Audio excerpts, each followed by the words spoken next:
स्वच्छता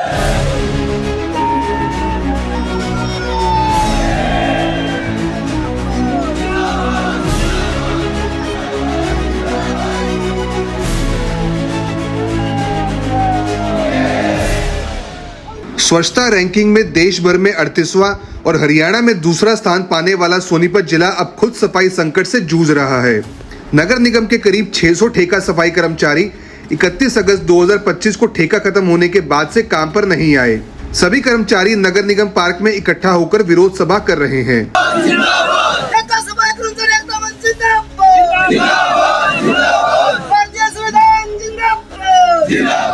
कर्मचारियों का कहना है कि अगर नए टेंडर में किसी को हटाया गया तो वे शहर की सफाई पूरी तरह बंद कर देंगे। यहाँ तक कि वे नगर निगम कार्यालय पर ताला लगाने तक की चेतावनी भी दे रहे हैं। फिलहाल शहर की सफाई की जिम्मेदारी सिर्फ 300 स्थायी कर्मचारियों पर रह गई है। सफाई कर्मचारी यूनियन के अध्यक्ष मुकेश टांक ने बताया कि 2 एजेंसियों का ठेका 31 अगस्त को खत्म हो चुका है। अधिकारियों का कहना है कि अब तक 2 बार टेंडर लगाए गए, लेकिन दोनों बार रद्द हो गए। नए टेंडर में 1 हफ्ते से लेकर 1 महीने तक का समय लग सकता है। ऐसे में सफाई कर्मचारियों की रोजी रोटी पर संकट खड़ा हो गया है। मुकेश टांक ने ठेका प्रथा को खत्म करने की मांग की। उनका आरोप है कि ठेकेदार मनमानी करते हैं और कर्मचारियों का शोषण होता है। उन्होंने कहा कि सफाई कर्मचारियों को कौशल रोजगार से जोड़ा जाए ताकि उन्हें अच्छा वेतन मिले और उनके परिवार का गुजारा ठीक से हो सके। उन्होंने सरकार पर वादा खिलाफी का भी आरोप लगाया। उन्होंने कहा कि मुख्यमंत्री ने सफाई कर्मचारियों की तनख्वाह 27,000 रुपये करने का वादा किया था, लेकिन सोनीपत नगर निगम में उल्टा वेतन घटा दिया। अब नए टेंडर में कर्मचारियों की सैलरी 15,000 से घटाकर 9,000 करने की तैयारी है, जिससे नाराजगी और बढ़ गई है। आज जो ठेके के सफाई कर्मचारी नगर निगम कार्यालय में इकट्ठा हुए हैं पार्क में, 2 जोनों में नगर निगम द्वारा, सरकार द्वारा टेंडर दिया हुआ था। IND और PCC कंपनी, दोनों ठेकेदारों के 30 तारीख को टेंडर खत्म हो चुके हैं और जो ये कर्मचारी बैठे हुए ठेके के, इन्हें मतलब रोजगार से बेघर कर दिया गया है। और जो ये नगर निगम में अधिकारी बैठे हुए हैं, ये बोल रहे हैं कि हमने 2 बार टेंडर लगाया, टेंडर रद्द हो चुका है। टेंडर रद्द तो हो चुका है, लेकिन पता नहीं टेंडर भी कितने दिन में होगा, हफ्ता लग जाए, महीना लग जाए। क्या कर्मचारी कहाँ जाएंगे अगर टेंडर नहीं होगा? तो हमारा कहना यही है भाई, ठेका प्रथा को जड़ से समाप्त किया जाए, क्योंकि ठेका प्रथा में जो DSC समाज लगा हुआ है, इनका बहुत ही शोषण करते हैं ठेकेदार। हम सरकार से आपके चैनल के माध्यम से विनती करते हैं कि भाई ठेका प्रथा को समाप्त करके और जितना सोनीपत का तमाम ठेके में कर्मचारी लगा हुआ है, इन्हें कौशल रोजगार में लिया जाए ताकि इन्हें अच्छा वेतन मिल सके और इनके बच्चे अच्छी शिक्षा प्राप्त कर सकें और अच्छा खान पान कर सके। अब बताया जा रहा है अधिकारियों द्वारा जो टेंडर हुआ है 90 लाख का हुआ, अखबार में भी आया है, जो कह रहे हैं 90 लाख का टेंडर है, उसमें जो कर्मचारी है उसको 11,182 रुपये वेतन दिया जाएगा मिनिमम वेज, और काट पीट के 9,000 रुपये दिए जाएंगे। सरकार कहती है 27,000 रुपये वेतन करेंगे। मुख्यमंत्री जी हरियाणा के नायब सैनी जी, उन्होंने वाल्मीकि जयंती पे जींद में भाषण दिया था लंबा चौड़ा, वहाँ DSC समाज पूरा इकट्ठा हुआ था। उन्होंने कहा था भाई कर्मचारियों की वेतन 27,000 कर दिया जाएगा, लेकिन बढ़ाने की बजाय वेतन को घटाया जा रहा है। 15,000 से 9,000 रुपये वेतन कर्मचारियों को देने के लिए बोल रहे हैं। आज इतनी महंगाई है, आसमान छू रही है महंगाई। क्या 9,000 में किसी का गुजारा हो जाएगा या बच्चा पढ़ पाएगा? हर चीज को तो निजीकरण कर दिया है। प्राइवेट कंपनियों का देश में कब्जा करवा दिया गया सरकार द्वारा। अगर ठेकेदार इनको 9,000 रुपये देगा, ये अच्छी शिक्षा नहीं अपने बच्चों को दे सकते हैं। हम कहना चाहते हैं निजीकरण कर करके सरकार ने एक तो भारत देश को खोखला कर दिया गया है। किसी भी चीज का निजीकरण नहीं होना चाहिए। और सफाई कर्मचारियों के 240 हाजिरी इन्हें पक्का किया जाए, पक्का करके इन्हें अच्छा वेतन दिया जाए। 50-60 हज़ार रुपये इनका वेतन होना चाहिए ताकि अपने बच्चों को अच्छा लिखा पढ़ा सके। और सरकार से विनती करते हैं हम, ये ठेका जो लगा हुआ है, जो 2 बार कैंसिल हो चुका है, हम कहना चाहते हैं ठेका प्रथा बिल्कुल नहीं होना चाहिए। और हम चाहते भी यही है, सोनीपत का जो ठेके का तमाम सफाई कर्मचारी इकट्ठा हुआ है, हजारों की संख्या में है और हजारों की संख्या में इनका परिवार भी है, तो आप अंदाजा लगा सकते हैं कि इनके पीछे कितनी संख्या है। तो हम कहना चाहते हैं सोनीपत में और कहीं भी ठेका नहीं होना चाहिए। ठेका प्रथा को जड़ से समाप्त करके इन्हें पेरोल पे महकमे के रोल पर लेना चाहिए। महिला सफाई कर्मी अंजू ने कहा कि ठेका खत्म हो गया है, लेकिन अभी तक उन्हें कोई आश्वासन नहीं मिला।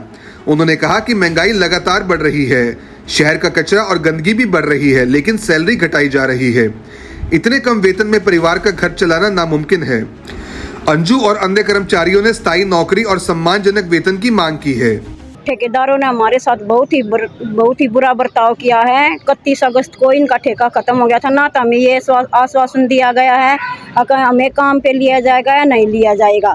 हम अपना घर कैसे चलाए? 13,000 में हमारा काम नहीं चला तो 9,000 में हमारा कैसे काम चलेगा? हमारे बच्चे स्कूल से निकाल दिए जाएंगे, हम कैसे घर का घर चलाएंगे? हमारी स्थिति आज बहुत ही बुरी है। हम सरकार से अपील करते हैं कि जितने भी कर्मचारी हैं, हमें सभी कर्मचारियों को कौशल रोजगार में लिया जाए और हमारे साथ अच्छा व्यवहार किया जाए। प्रधानमंत्री ने हमें ये आश्वासन दिया था 26,000 तनख्वाह होगी, लेकिन वो 26,000 कहाँ से देंगे?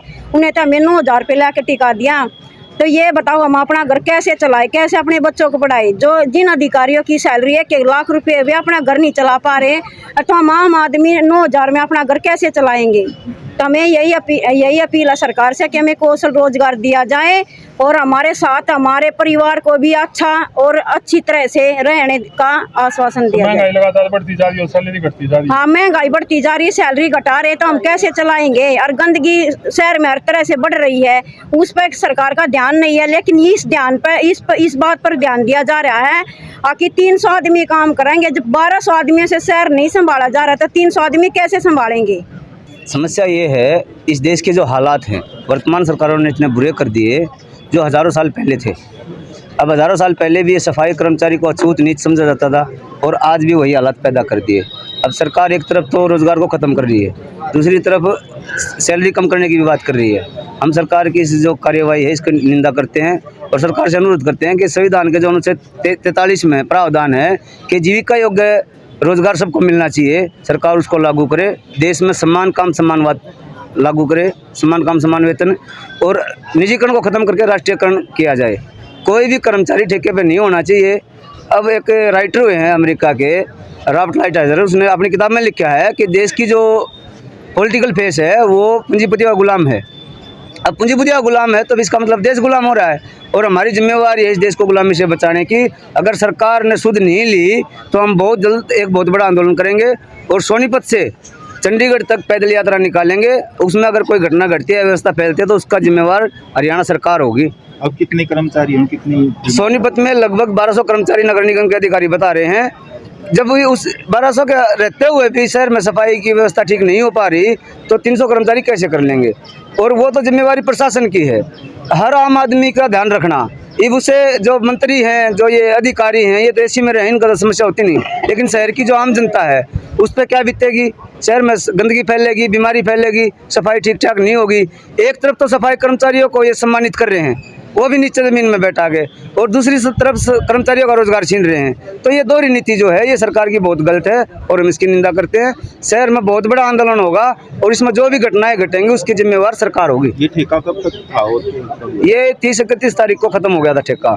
उसके बाद से किसी भी कर्मचारी ने हमें कोई मतलब आगे का जो डायरेक्शन है वो नहीं बताई। भाई आपको 2 दिन बाद 4 दिन बाद काम पे ले लिया जाएगा, और काम पे ले भी लिया जाएगा तो अब तो हमारी ये डिमांड है, जब ठेका खत्म हो गया तो दोबारा से ठेका करना ही क्यों है? क्यों ठेकेदारों को पाल रहे हो? क्यों पूंजीपति को गुलाम बना रहे हो? पैसा सरकार ने देना है, सरकार अपनी जेब से नहीं दे रही पैसा, ये जनता का पैसा है। देश का हर नागरिक टैक्स दे रहा है, वो टैक्स का पैसा है, जनता का पैसा है, जनता को देना है, जनता ने काम करना है। तो क्यों सरकार ठेकेदार को बीच में ला रही है? क्यों पैसा दे रही है? कहीं ना कहीं ठेकेदार की जो मानसिकता है वो इस तरीके की है कि सरकार के साथ मिलकर सिर्फ अपने परिवार का भला कर ले, और मंत्रियों की भी यही है कि ठेकेदारों से वो मोटा मोटा चंदा लेते हैं और उनको ही मतलब पाल रहे हैं। अब 12वीं पास छात्र छात्राओं के लिए नर्सिंग ऑफिसर बनना हुआ बिल्कुल आसान। ANM GNM BSc nursing, post BSc nursing course में दाखिला ले व बेहतरीन भविष्य बनाएं। आज ही स्क्रीन पर दिए नंबर पर कॉल करें। दीप नर्सिंग एकेडमी, छोटू राम चौक, सोनीपत। अपने शहर की हर ताजा खबर के लिए हमारे चैनल SNA न्यूज को सब्सक्राइब करें, लाइक करें, कमेंट करें व शेयर करें। बेल आइकन दबाना ना भूलें। हमारे अन्य सोशल मीडिया प्लेटफॉर्म्स पर भी हमें फॉलो करें।